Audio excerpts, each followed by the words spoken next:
This video is sponsored by Ren. If the 21st century was a person, it would be Kanye West. Egotistical, narcissistic, materialistic, miserable, and politically and spiritually atomized are just some of the parallels. But no one can take away from Kanye his genius talent. He has thrust hip-hop into becoming the lifeblood of millennials and zoomers. Through a mix of impeccable beats and auto-tuned hymns, Kanye has elevated a generation's soul. And it's through this music and his clothing lines that Kanye has amassed over $2 billion, allowing Kanye to form connections with some of the world's most influential people. All of this while being imbued by religious faith. The expectations following a life of international praise, billions of dollars, and an array of powerful connections might have been one of fulfillment, meaning, and happiness. However, the reality for Kanye has been a completely different picture.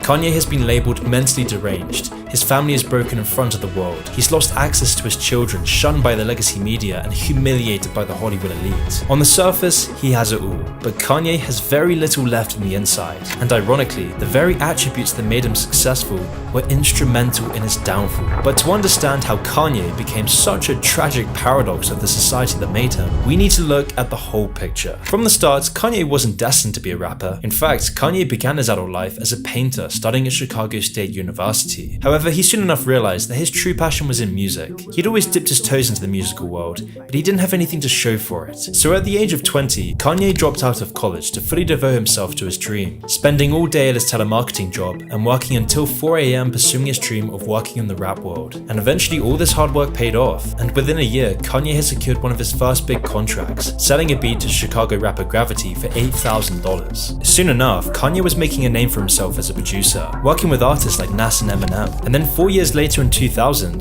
Kanye was signed as a producer by Rockefeller Records. This brought him into direct contact with Jay-Z, who he'd become to partner with over the coming years. But at Rockefeller, Kanye was also working on hit songs for Alicia Keys and Ludacris among others. But this wasn't fulfilling enough. Kanye couldn't express his true thoughts. Kanye's true aspirations was to also become a rapper. However, this was a risky move. It would mean sacrificing his cushy beatmaking job, and potentially some of the partnerships he'd gained from it. And then just before releasing the album, Kanye was hit by a traumatic car crash.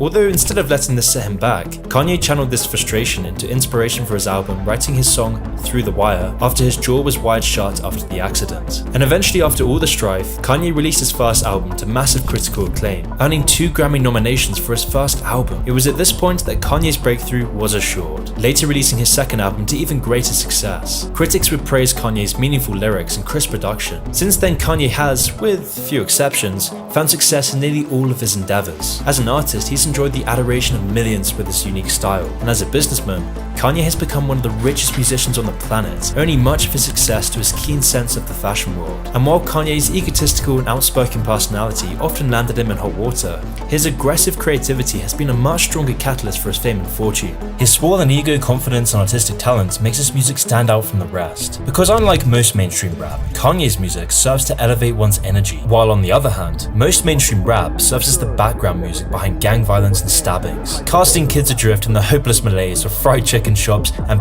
stained alleyways. But with Kanye's music, it feels like you're drinking an espresso, motivating you to follow your destiny. I'm just the espresso.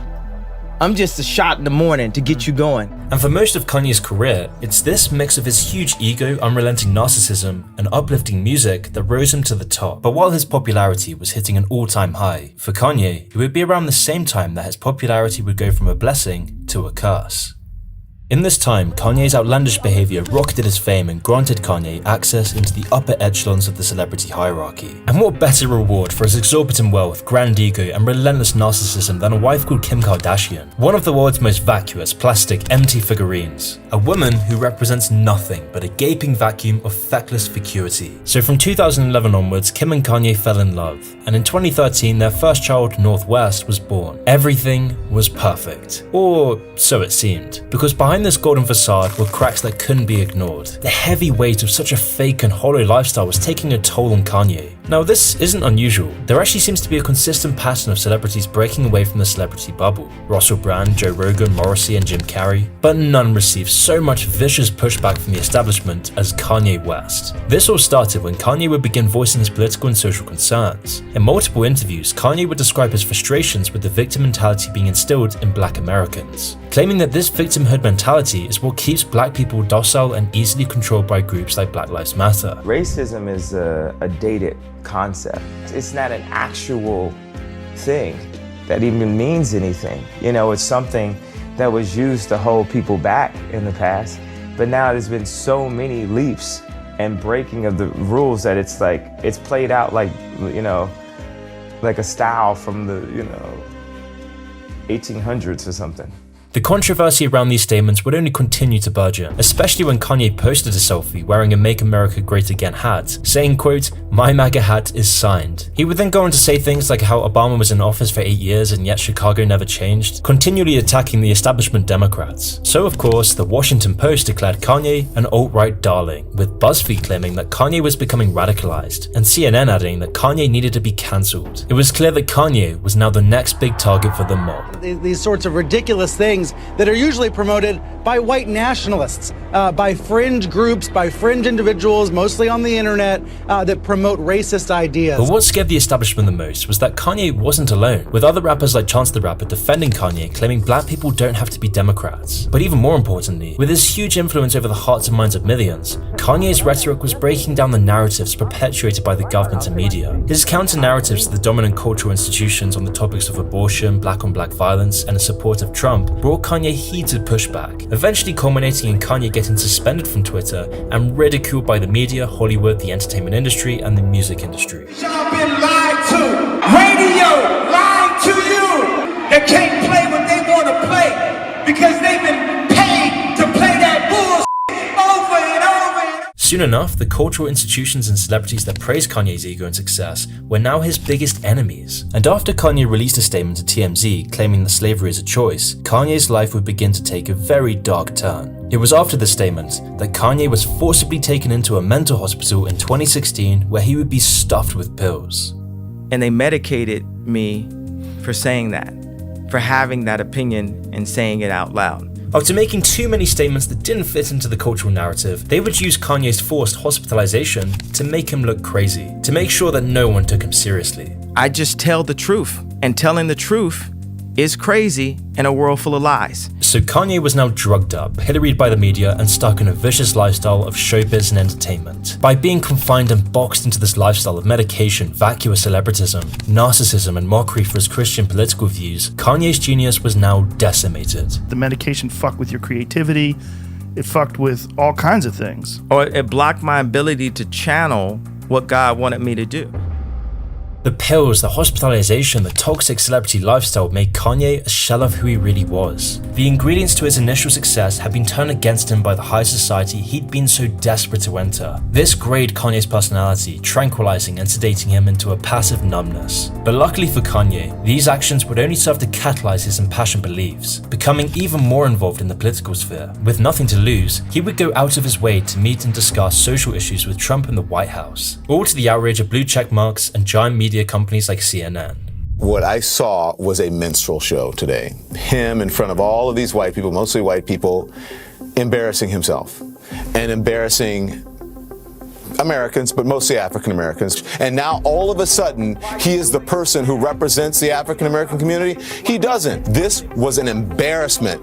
Kanye's mother is rolling over in her grave. Kanye was now risking everything. His family, his career, his connections and influence. But still, he would put down all his chips for his most ambitious project yet, becoming the President of the United States. Quote, "We must now realize the promise of America by trusting God, unifying our vision and building our future. I am running for President of the United States, #2020 Vision." Kanye would then later claim that his true calling in life was to be the leader of the free world. I believe that my calling is to be the leader of the free world. While public figures like Elon Musk rushed to his support, his presidential campaign was only seen as a meme at best and a delusional ego trip by most, with his presidential campaign being met with suspicion for just being a marketing ploy for his upcoming Donda album. And there was some credence to this. I mean, his whole campaign contained very little substance, with no organizing or concentrated promotion. In fact, Kanye's campaign even missed the filing deadline to appear on the ballot as an independent candidate in the last 6 states, with these political plans and presidential objectives being widely mocked for being an incoherent,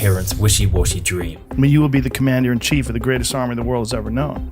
If you're in that position and we have to deal with some sort of a military action with China, what if China takes over Taiwan? What if they invade Taiwan? What if something happens with Syria? What if something happens with Iran? What if something happens with Russia?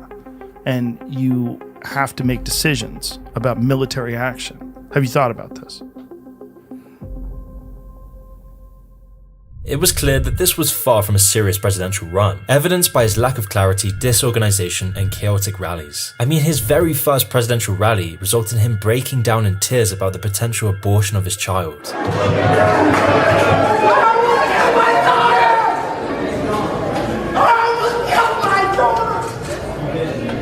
With all this disorganization, muddled political objectives, and chaotic presidential rallies, Kanye's chances of winning were slim to say the least. The only thing that could save his campaign was support from the socialites surrounding him. But most like Oprah and his wife would be quick to tell him to stop his political campaign. And those on the left, who initially supported Kanye's denouncement of George Bush in 2005, would now be using the same arguments against him. George Bush doesn't care about black people. Kanye's big gamble was now turning into a disaster.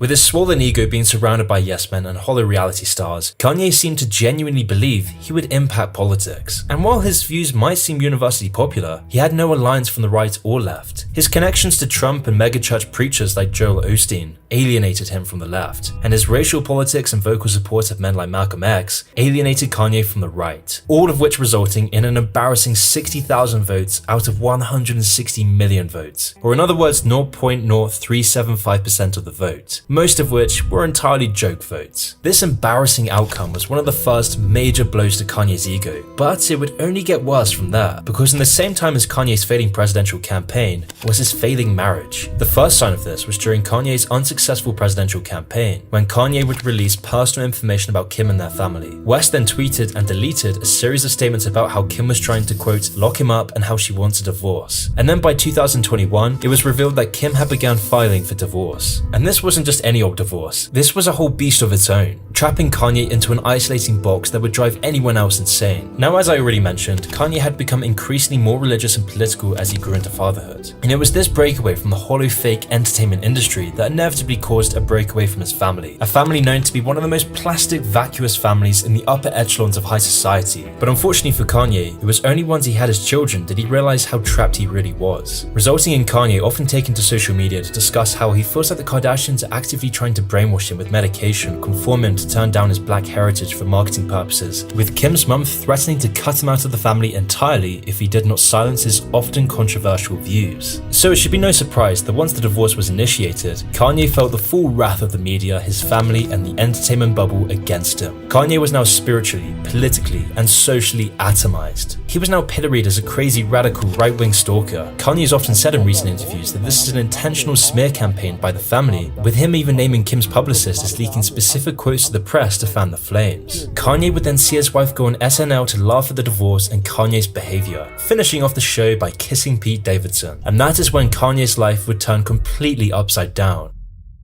You see, Kanye had everything. He had all the fame and fortune he could have dreamed of. The only things he now didn't have was his wife and children. In the following months, Kanye would be barred from visiting his children's birthday parties, having to go through a screen of Kim's security before even saying hi to his children. And while Kanye was stopped from seeing his children by Kim's security, Pete Davidson would now be playing with his own kids. And then to make things worse, Kanye's child North would create a TikTok account and go live on the app to millions. Kanye immediately requested his children stay off social media, but this request was never taken seriously. In fact, Kim actually made North a TikTok account and helped her post on it every day. In response, Kanye would come out with multiple angry social media posts claiming that, quote, "World, what do I do? I've asked her as a father a million times to keep North off social media. She agrees and then helps her do it? The media says I'm the bad guy, please help me." And then in response to this ongoing feud, Pete Davidson would text Kanye about being in bed with his wife and calling Kanye a little internet bitch boy. And ever since, Kanye has been on a downward spiral, propelled not only by his opinions, fame, family, and ego, but also by the establishment he was so desperate to enter. The media that catalyzed his fame now relishes his demise. Kanye's gotten his life to a position where he could succeed at anything. A billionaire, world-famous rapper with an elite clothing line and an array of powerful connections. He'd achieved nearly everything he wanted, but it was through gaining these achievements he started to realize how toxic the celebrity lifestyle truly was. He understood how isolating the me-first ethos of the elite is, and by understanding how poisonous the ideologies and belief systems propagated by the dominant dominant culture were, Kanye was trapped into a corner. He could either sell his creativity and soul, bloating himself with pills and letting his children and mind rot under the light of a warped celebrity culture, or he could turn his back on the system that made him famous and successful.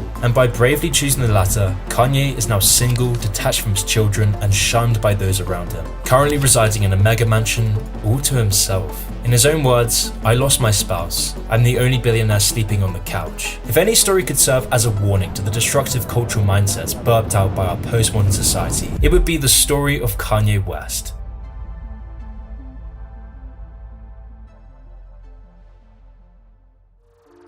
The toxic societal beliefs that led to Kanye's tragic downfall are bad enough, but our postmodern society is also bringing about a toxic world for all of us. And one of the main issues is that our overconsumption lifestyle is emitting lots of CO2 without us even realizing it. And scientists predict that this will lead to catastrophic climate change in years to come, but it can be tough to know how to cut down our own CO2 emissions. However, it turns out that the website Ren is a simple and effective way to make a difference in the climate crisis. Ren is a website where by answering questions about your lifestyle, you can calculate your carbon footprint and how you can reduce it. Ren then lets you offset your carbon footprint by funding a diverse mix of carbon reduction projects, like tree planting and rainforest protection. And once you're signed up to make a monthly contribution to offset your carbon footprint, you will receive monthly updates from the project you support. One of my personal favorite projects is their tech-enabled Amazon rainforest protection in Peru, which gives indigenous Amazonians the tools they need to protect their rainforest home, all through the use of satellite monitoring and drones to detect deforestation early, allowing indigenous Amazonians to take back power from corporations destroying the Amazon rainforest. But you can start helping today by learning more on Ren.co. The first 100 people who sign up using the link in the description will have 10 extra trees planted in their name.